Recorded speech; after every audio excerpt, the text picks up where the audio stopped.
The Tom Woods Show, episode 788. Prepare to set fire to the index card of allowable opinion. Your daily dose of liberty education starts here. The Tom Woods Show. Folks, if you're at your wit's end trying to think of a good gift idea for your brother, your father, or any significant man in your life, well, check out the limited edition holiday shave set from Harry's. Take $5 off at harrys.com when you use coupon code WOODS. Hey everybody, Tom Woods here. Our old friend Eric Peters is back here on the show. Eric, of course, runs ericpetersautos.com. You can also reach it at epautos.com. It is the great melding together of automobile news and libertarianism. It's fantastic. I'm not even a car guy, and I love it. I donate to the site. He's doing great and important work. He's so knowledgeable, and he's always fun to talk to, and there's always some great news. We just wait 3-4 weeks between episodes. There's always something interesting going on that he's commenting about, and I'm glad to have him here to do that once again. Eric, welcome back to the show. Hi, Tom. Good to be here. A lot to talk about as always, because I guess it's always like 6 to 8 weeks in between appearances by you, and a lot of stories accumulate. Now, a lot of cars are coming out for the 2017 model year, so certainly we'll want to say something about that. But there's a somewhat breaking story. It was last week as people are hearing this, but it involves Volkswagen and some jobs that they just decided to shed. Yep. And you wrote More a than piece. Just some. Yeah, you wrote a piece called "What It Costs Us." So tell us about it. Yeah. Well, the announcement came on Friday that Volkswagen will be shedding 30,000 jobs, which is just a staggering figure. And the reason that they're having to do this, of course, is because of the costs incurred by this cheating fiasco. Their profits are way down. They've lost their status, Volkswagen Group, as the world's largest automaker, and the fallout is continuing. They're looking at billions of dollars, ultimately, in losses as a result of this thing. And, this is a tangible harm to real people. You're talking about 30,000 people now who are going to lose their livelihood over a scandal that, as far as I can tell and as far as anybody else has been able to determine, hasn't caused tangible harm to a single human being, an actual person. Yeah, that was the point that you've made on the show probably more than once. Yep. And so this is a huge, huge number of jobs. So what is this? Does this say something about you could, just because you shed some jobs doesn't necessarily mean that you're going down the toilet, but it's not always a good sign. No, well, this is, if you dig into the numbers, they are looking ultimately at costs in the range of $30 to $40 billion. Now, Volkswagen is a very large corporation. Volkswagen includes Audi and Porsche, and they have a lot of revenue, but that's crippling, even to a major car company.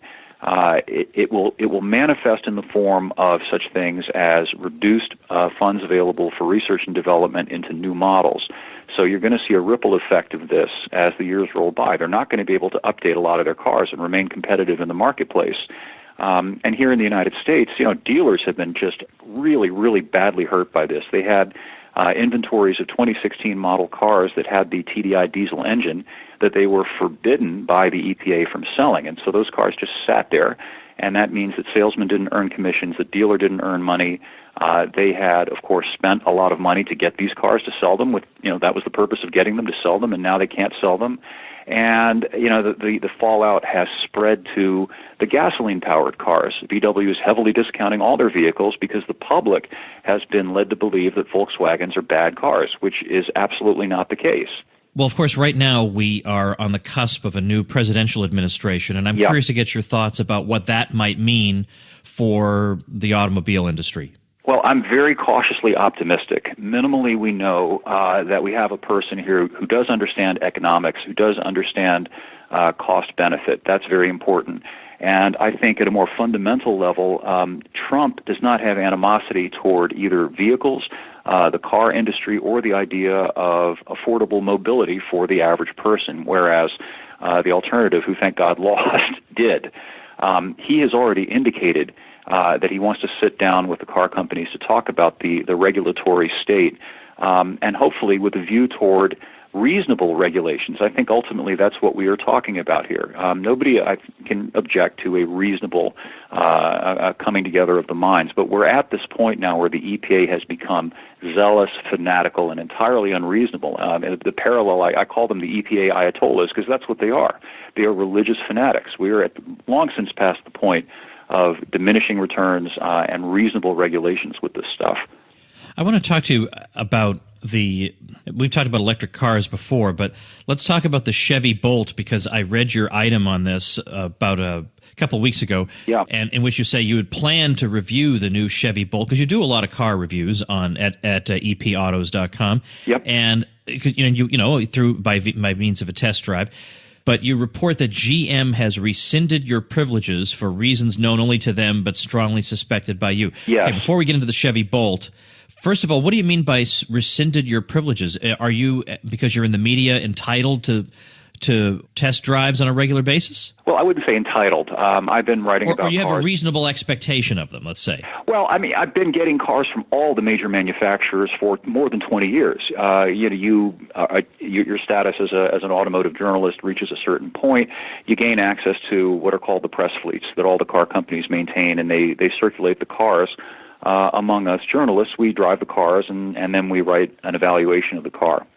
And I got in trouble with General Motors, I'm pretty sure, because I'll tell you about the coincidence. I have to give you the background first. I've been getting cars regularly from General Motors since the mid-1990s without interruption. Okay? Well, in early October, I wrote a piece about General Motors retiring Vice President of Diversity, if you can believe that they have such a thing.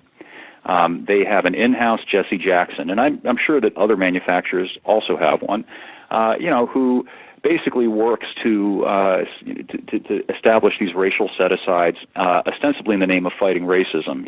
So I kind of wrote an article that was poking fun at all that. Well, a couple of weeks later, literally 2 weeks later, I made my normal fall request to get into some GM vehicles. I found out the plug had been pulled, and I just don't think that that's a coincidence. I think I offended some politically correct orthodoxy. Well, speaking of plug being pulled, it was the Chevy Bolt you were interested in talking about. So you're going to have to talk about the Chevy Bolt on the basis of what you can discover, through avenues other than a test drive. So what did you find out about the Chevy Bolt? And by the way, let's make clear here, if I can't keep track in my mind about the Bolt and the Volt. What's the difference here? Yes. Well, the Volt is technically a hybrid. It has an internal combustion engine, and it's basically like carrying around a Briggs & Stratton generator. The gas engine doesn't propel the car per se. All it does is run to produce electricity like a generator, to constantly feed electricity to the batteries and the electric motors. Whereas the Bolt is a pure electric car. It has no internal combustion engine. It's driven entirely by batteries and electric motors. All right, so now go ahead and tell us what you've been able to find out about it. Okay, well, the issue with the Bolt, and some people call me a hater of EVs, and that's not the case. I will acknowledge that electric cars have some attributes that are desirable. But the problem is they also have other attributes that these people simply do not want to discuss that are very significant. And the chief of these problems is that the range, even under the best of circumstances, is literally a fraction of that you would get with any conventional internal combustion engine car, and that's a problem.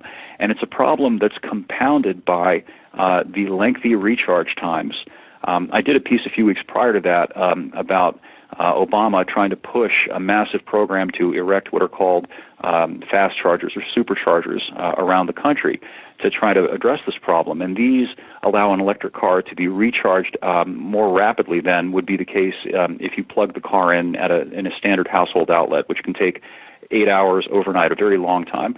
But it's still a long time. Even at the fast chargers, you're looking at about a 30 to 45-minute wait to get the batteries up to about 80% capacity, which is the most you can do without hurting the batteries. And so then you get back on the road, and you have 80% of the optimal best case range. So you're looking at about maybe 70 miles, let's say, and that's just not going to cut it for most people. That's a real hassle. We live in a fast-paced, fast food culture. Can you imagine waiting for 30 to 45 minutes to recharge your vehicle so that you could go another 80 miles? Yeah, this is a complete non-starter. And then what's the sticker price for this thing? Yeah, and the Bolt is basically a subcompact economy car. It's a little thing. It's a commuter car. It's a city car, and it has a sticker price of $35,000, which is, in the business you would put that at the entry luxury price point, which means you could get into something like a Lexus ES 350, let's say, or an entry level BMW for that amount of money. An entry level BMW or a Chevy Bolt. Right, for a little economy car. And I think the more apt comparison that I made in the article was just to compare it to an equivalent IC engine car, which costs half as much. You can buy, offhand, I'm having an Alzheimerian moment. I can't remember the model name, but GM sells the Sonic that starts around $15,000, so literally less than half the cost of the Bolt. And the Sonic can go 400 miles under any conditions. It's not affected by heat or cold. Electric car batteries are. And it can be refueled in 5 minutes. So, you tell me, is that a reasonable objection to make? The reason these cars don't sell, other than to a very small group of people, is because they're simply not practical functionally, and they don't make sense economically. And you can wish all you want to for a world full of zero-emissions electric cars, but until those problems are dealt with, it's a non-starter.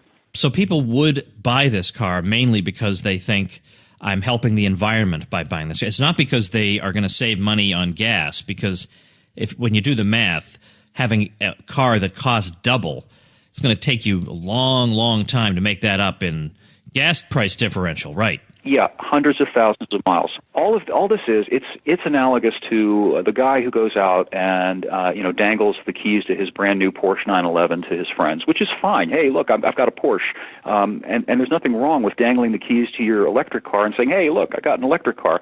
I don't have a problem with that. What I have a problem with is them being forced onto the market, onto our backs, yours and mine, via subsidies. Nobody is subsidizing Porsches. I don't have to pay for my rich neighbor's 911. Why should I have to pay for my rich neighbor's Tesla? Well, I want to talk to you about, there's a guy, I guess, was he with the New York Times? Yes, Clarence Ditlow, who died recently. Oh, gosh, yeah. And I want to talk about him because he kind of personified everything that's wrong with commentary about cars and safety. Let's first thank our sponsor. Folks, at this point, you're probably losing track of all the ways the Tom Woods Show improves your life, but here's another one. When it comes to gift giving, if you're like me, you don't want to give something that's useless, and both you and your recipient know it. So how about something both practical and personal? The perfect gift for a brother, a father, a husband, or even a Secret Santa recipient. It's Harry's Holiday Shave Kit. It comes in a beautifully designed gift box. It comes with a midnight blue chrome razor handle. You can get it engraved with up to 3 initials. It's got 3 of Harry's German-engineered 5-blade cartridges. Gives you a very close, comfortable shave. It has converted me away from electric and back to blade. Plus a foaming shave gel that smells great. Just 30 smackers at harrys.com. I've partnered with Harry's to get you 5 smackers off your order when you enter code WOODS at checkout. Free shipping ends on December 9th, so act now. Go to harrys.com. Grab this beautiful holiday shave set and take 5 smackers off. That's harrys.com using coupon code WOODS. All right, I was saying before that break that this Clarence Ditlow from the New York Times recently died. He was described as the foremost advocate of automotive safety, which of course means we're going to send out the government goons and crack some skulls. That's what being an advocate means.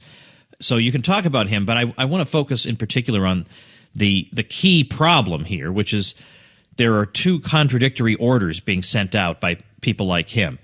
And the first is that we need to make cars safe, and to make them safe, they have to be heavier. But on the other hand, we need to make them fuel efficient, which means they have to be lighter. Right. Which means that car companies have to come up with these extremely convoluted Rube Goldberg solutions to somehow make these 2 requirements compatible with each other. Yeah, the 2 things are at odds with one another.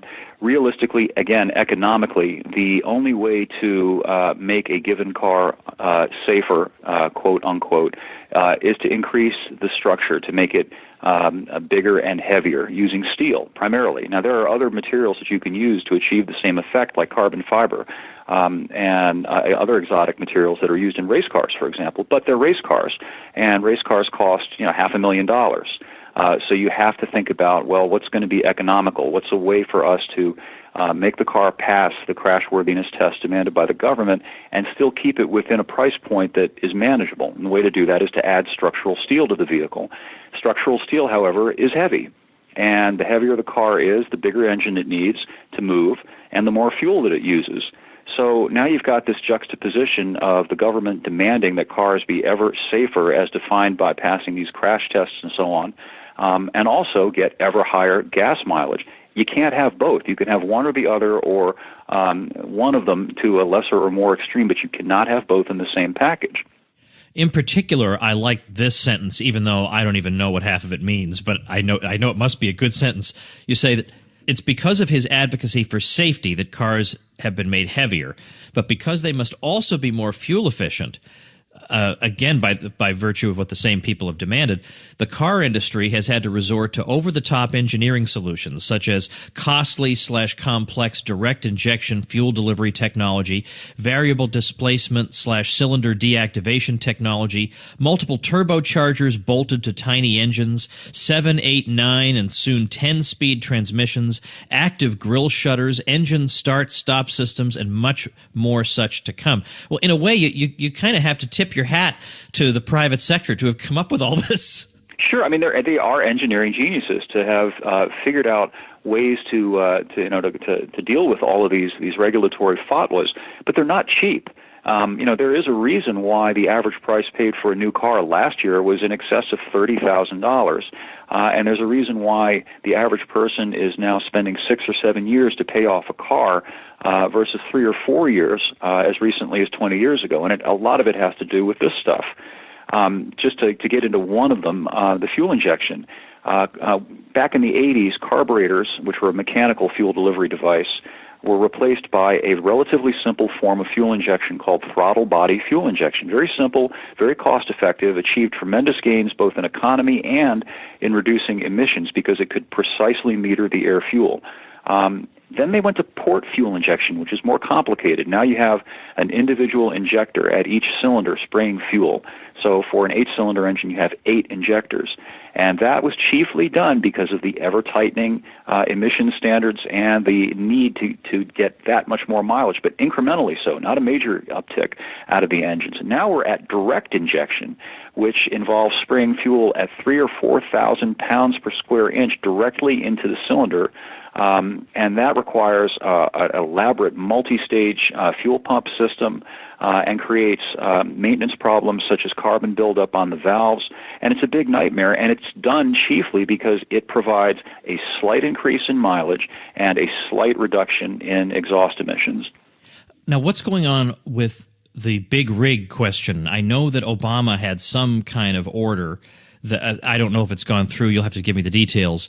It's supposed to be in light of global warming, and so we're going to impose additional regulations on the kinds of trucks that many, many, many ordinary Americans drive. And I'm sorry to sound like a conspiracy theorist, but these also happen to be the exact people Obama hates. Sure.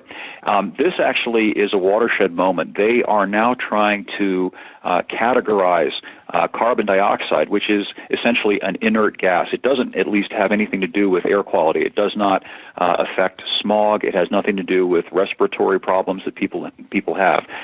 They're trying to categorize that as an exhaust emission subject to regulation by the EPA. And they are going to attempt to impose greenhouse gas emission standards on heavy trucks. And this means not only large pickups, 2500 and 3500 series trucks, but also over-the-road trucks, the big rigs that bring us our food and bring us all the stuff. And it's going to impose tremendous costs on the trucking industry and thereby on us, generally, on the economy. And it's another thing that hopefully Trump will do something to rein in. Let's shift over now to the 2017 model year. Here we are talking in November, so it's one after the other now being rolled out, and you've had a chance to drive in some of them. And if you just go to epautos.com, you'll see right on the Refurbished homepage, by the way. It looks absolutely beautiful. I love the new site. Terrific job. But you can see right off the bat as you scroll down through the items, it's one 2017 car after another. Now, of course, it's hard to compare one car to another because they're in different classes and they cost different and they have different functions. But all the same, you got to have some kind of gut level favorites after having driven these 2017 cars. So what are your initial thoughts among the first cars you've had a chance to drive? Well, actually, I think it would be interesting for us to just kind of juxtapose one of them, the 2017 Volkswagen Passat, as against another one, a hybrid, a Lexus NX 300H, which I haven't yet written about, but I will shortly. I have it outside right now. The one being a hybrid, the other not. Now, the Passat, of course, has been shorn of its outstanding 45 to almost 50 mile per gallon diesel engine. However, you can still buy a Passat for about $22,000 that gets excellent gas mileage and that has more room than other mid-sized cars. It, in fact, has as much room in the back seat as many much larger full-size cars like the Chevy Impala, for example, and the Toyota Avalon for thousands of dollars less. An Avalon stickers for about $32,000 to start, and the Impala stickers for about $27,000 to start. So you're looking at about a $5,000 price bump to get into those bigger cars. Whereas the Volkswagen is very family-friendly, very family affordable, $22,000. Now, compare that to the Lexus NX, which is the hybrid version of that vehicle, and it is $40,000 to start, and its mileage is not particularly that spectacular. It gets 31 on the highway, and the Volkswagen gets 34 with a gas engine. So it's interesting to me, you're going to spend $40-something thousand to get about the same mileage, and I guess feel good about not being a planet raper, I suppose. I don't know. Versus being able to drive in this outstanding Volkswagen sedan for about $22,000. So, all right. So you've been driving. So, what are you just holding that wheel? Which one of these brand new ones do you say this is something that maybe might get overlooked or people might not know about, but they should know about? Well, let's see. Nissan has also just come out with a new full-sized version of their Titan pickup, which is excellent, and it's available with a Cummins turbo diesel engine. The big three, you can get a diesel, but you have to move up the food chain to get into their bigger trucks to get that. It's a really nice truck, and I'm just hoping that they and Chrysler, by the way, are not ruined as a result of another diesel debacle, which I've written about. Apparently, they are going after Cummins, which makes diesels and sells them to both Nissan and to Chrysler. So that's another little bubbling up thing that could potentially cause problems for everybody. Well, incidentally, as I'm sitting here, I'm wondering if you have thought about any potential consequences from a Donald Trump presidency in terms of the automobile market. I mean, right? I mean, he's against at least free trade as it has been practiced in some situations. Mm-hmm. He's not against all trade, but is there a chance that there could be some kind of attempt? I don't know how he'd get away with it in light of the different trade rules the U.S. has agreed to, but one way or another you can evade those to keep foreign vehicles out or make it more difficult to purchase them. Well, I think one thing that he could do, and I think it's well within his prerogative to do this, is to dial back some of the safety mandates that have made it illegal to import to this country some of the simple and low-cost cars that are available in export markets. That's one thing. You can make an argument. Now, we're libertarians and, we're all about not causing harm to people. You can make an argument about tailpipe exhaust emissions because, at least in principle, this is something that can affect the commons, the public, right? But safety is a matter of our personal choice. If I choose to drive, let's say, an old Volkswagen Beetle that's fairly flimsy by modern standards, and if I drive it into a tree, probably I'm going to get hurt had I, been driving a Mercedes S-Class, let's say. But that's my choice as a free person. If I choose to drive the simpler, less expensive car that may be theoretically less safe if I wreck it, I think the government has absolutely no business dictating safety to the market and to individuals. I think it's risible. I think it's ridiculous, to get back to Clarence Ditlow, to suggest that there isn't a market motivation for some car companies to build so-called safe cars. Volvo built their entire business on that. So safety did sell. The problem is that guys like Ditlow and these other control freaks in the government want to impose that on everybody rather than leave people the options and give them the choice. If you want a safe car back in the 70s, you could buy a big Volvo 240 and have your very safe Volvo. If you wanted a car that was simpler and more economical, well, you could buy a little Datsun or a little Volkswagen Beetle. And I think we could return to those days. And I hope that Trump does do that. I think it's within his wheelhouse philosophically and intellectually, and I hope that he does that. I think it would be a boon to the economy and for car buyers. Well, of course, as always, I want to urge people to check out your website because they're just going to love it. If you like cars and you're a libertarian, where else would you go other than epautos.com? There are a lot of stuff that's just straight reporting on cars, and there's some stuff that's straight libertarianism, but that glorious overlap is where you're really, really going to be in your element over at epautos.com. I actually donate to Eric every month because I like what he's doing, and I think it should be done, and I'm a total ignoramus when it comes to cars, but that doesn't mean that I can't spot somebody who's doing important work. So I contribute to Eric, and I hope you'll join me over at epautos.com. Eric, thanks for your time today. Thank you, Tom. I always enjoy it. All right, everybody, here's something you are definitely going to enjoy hearing, and you're going to be glad you know about it. It's another podcast. That's right. I'm promoting another podcast here on the show. It's the Anarchitecture Podcast at anarchitecturepodcast.com. Now, check it out. The idea behind it is this. We all know who would build the roads. But what about everything else? How about the water mains, the power grid, the airports, the sewers, the parks, the landfills? How could any buildings be constructed if there were no state to issue building permits? Would we go back to living in caves? These questions and more are answered on the Anarchitecture Podcast. Tim, who's an architect, and Joe, who's an engineer, are twin brothers. Between them, they have 3 decades of experience delivering local and international construction projects. And so they are talking about issues related to the built environment from the perspective of anarcho-capitalism. All the kinds of tricky questions you're not quite sure about, that's exactly what they do, and that's what they discuss over at anarchitecturepodcast.com. I'm going to link to it at tomwoods.com/788, as the listener website mentioned. I'm mentioning their website, of course, because they used my link when getting their hosting. So I give them a nice little boost here. I give them some SEO juice with a backlink on my site, plus 24 free video tutorials and membership in my private bloggers group where we plot together and help each other. So if that appeals to you, check out tomwoods.com/publicity before you get started, and you'll find out how to get all those goodies. All right, that's going to do it. Remember, this week is Thanksgiving week, and Black Friday's coming up. That is the biggest deal I have the whole year for Liberty Classroom, which is my flagship product where you can learn the history and economics. They didn't teach you. I teach it to you. Other people I trust teach it to you. Super duper great stuff. And in particular, the master membership, which includes the 400 videos I made for the Ron Paul curriculum in Western civilization and in government.